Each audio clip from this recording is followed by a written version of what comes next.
आज मैं आपको शैतान की 4 मेजर स्ट्रैटेजीज बताऊंगा जिनका इस्तेमाल करके वो आपको नमाज से गुमराह करता है और अल्लाह से दूर करता है। फर्स्ट स्ट्रैटेजी, नमाज में डिस्ट्रैक्शन पैदा करना। क्या आपके साथ भी ऐसा होता है कि आप नमाज का सलाम फेरते हैं और आपको ये एहसास होता है कि नमाज में एक लम्हा भी आपने अल्लाह की ओर तवज्जो नहीं दी?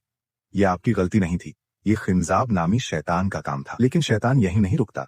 आज नमाज में आपका जहन भटकाने वाला कल आपको सुस्त बना देता है और फिर आप बीच बीच में तो नमाज पढ़ते हो लेकिन रोजाना नहीं। यहाँ से शुरू होती है शैतान की सेकंड स्ट्रैटेजी, आपको नमाज में गाफिल करना, जिसे कुरान में कुछ यूं बयान किया गया है, तबाही है उन नमाजियों के लिए जो अपनी नमाजों से गाफिल हैं। आप कभी नमाज पढ़ते हैं और कभी नहीं पढ़ते भी हैं तो इस तरह के नमाज के वक्त को टालते रहते हैं और जब वक्त बिल्कुल खत्म होने के करीब होता है तो उठकर 4 थूंगे मार लेते हैं। आप नमाज के लिए उठते हैं तो बेदिली से उठते हैं और बेदिली से पढ़ते हैं जैसे कोई मुसीबत आप पर नाजिल हो गई हो। इसके बाद शैतान अपनी तीसरी स्ट्रैटेजी यूज करता है जो कि सबसे खतरनाक है, आपको नमाज से बिल्कुल दूर कर देना। कुरान कहता है कि शैतान तुम्हें गुर्बत से डराता है और तुम्हें बेहयाई का हुक्म देता है। अब शैतान आपको डिप्रेस करता है और आपको फ्यूचर के बारे में डराता है कि आगे आपका क्या होगा।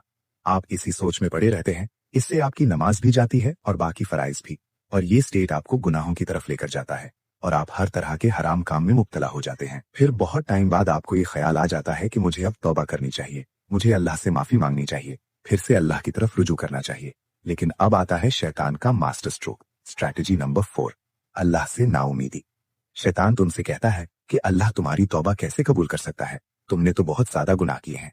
अल्लाह तो अपने मोमिन बंदों से ही प्यार करता है, तुम जैसों से नहीं। लेकिन इस बात को अल्लाह ताला कुरान में रद्द करता है और फरमाता है, कह दो ए मेरे बंदो जिन्होंने अपनी जानों पर ज्यादती की है, अल्लाह की रहमत से नाउमीद ना हो, बेशक अल्लाह तमाम गुनाह माफ कर देता है, यकीनन वही बहुत बख्शने वाला निहायत मेहरबान है।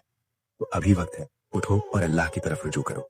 और आप चाहो तो ये वीडियो उन लोगों को शेयर कर सकते हो जो शैतान के इस हथकंडे में फंसे हुए हैं।